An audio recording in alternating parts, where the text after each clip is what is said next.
بسم اللہ الرحمن الرحیم۔ السلام علیکم۔ کیونکہ ابھی روزے ہیں تو اعتکاف بھی شروع ہو رہے ہیں، تو اس واسطے سے مولوی صاحب بیٹھے ہیں، وہ آپ کو کچھ باتیں بتائیں گے، تو آپ ان باتوں پر آپ نے عمل کرنا۔ بسم اللہ الرحمن الرحیم۔ السلام علیکم ناظرین، کیا حال ہے؟ خیر سے ہیں؟ امید ہے کہ آپ سب ٹھیک ہوں گے۔ السلام علیکم ناظرین، امید کرتا ہوں کہ آپ سب خیریت سے ہوں گے اور ٹھیک ہوں گے۔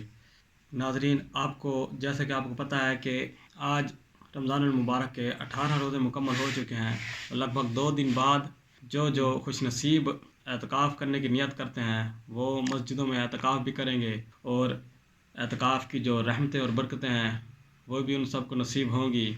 تو آج میں آپ کو اعتکاف کے متعلق کچھ ایسی معلومات بتاتا ہوں کہ جس سے آپ کو یہ پتہ چلے گا کہ آپ اعتکاف کس وجہ سے کرتے ہیں۔ تو اس ویڈیو کو آپ دیکھ رہے ہیں، میری بات کو توجہ سے سنیں تاکہ چیز سمجھ بھی آئے۔ قرآن پاک میں اللہ تبارک و تعالیٰ نے اعتکاف کے متعلق کیا ارشاد فرمایا؟ اللہ تبارک و تعالیٰ کا ارشاد ہے وَعِدْنَا إِلَىٰ إِبْرَاهِيمَ وَإِسْمَاعِيلَ أَن طَهِّرَا بَيْتِيَ لِلطَّائِفِينَ وَالْعَاكِفِينَ وَالرُّكَّعِ السُّجُودِ، اور ہم نے ابراہیم اور اسماعیل علیہ السلام سے تاکید فرمائی کہ وہ بیت اللہ شریف یعنی کہ میرے گھر بیت اللہ کو اعتکاف کرنے والوں کے لیے، طواف کرنے والوں کے لیے، اعتکاف کرنے والوں کے لیے اور رکوع کرنے والوں کے لیے ستھرا کریں۔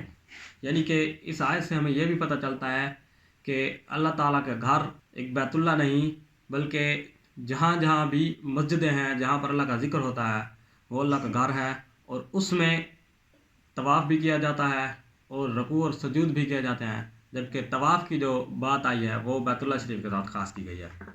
یہاں پر طواف کو تو پتہ چل گیا کہ اعتکاف کا تو پتہ چل گیا کہ اعتکاف مسجد میں ہی کیا جائے۔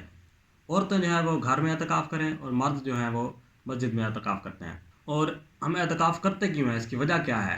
آخر اعتکاف کا حکم کیوں دیا گیا؟ ہم سارا مہینہ روزے تو رکھتے ہیں، بھوکے رہتے ہیں اللہ کے حکم پر، ہمارے سامنے کچھ بھی ہو، آب زمزم آ جائے، ہمارے سامنے اجوا کھجور آ جائے، ہم اسے نہیں کھاتے، وہ کتنی ہی طیب کتنی ہی ستھری کیوں نہ ہو، لیکن ہم اسے روزے کی حالت میں نہیں کھاتے۔ اس کی وجہ کیا ہے؟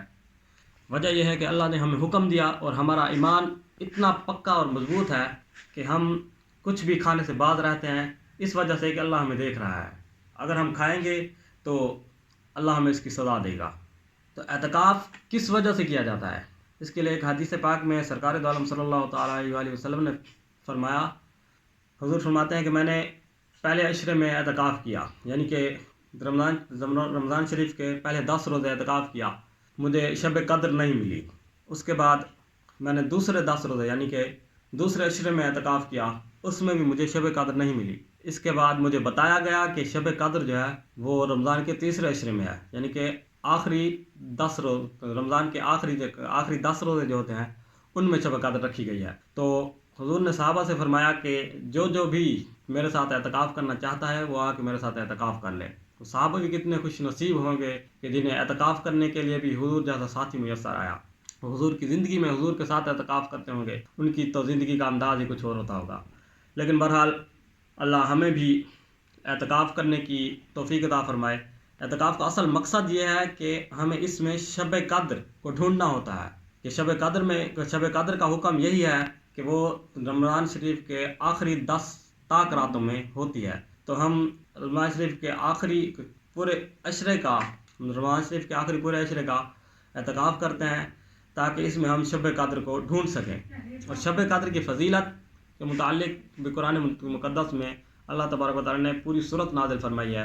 آپ بخوبی جانتے ہوگے کہ آخری پارے میں جو سورت قدر ہے وہ اسی شب قدر کے بارے میں ہی نازل کی گئی ہے، اور اس کی فضیلت کے متعلق بھی ایک آیت اس میں بیان کی گئی کہ لیلۃ القدر خیر من الف شہر، کہ لیلۃ القدر یعنی کہ شب قدر کی جو رات ہے وہ 1000 راتوں سے بہتر ہے۔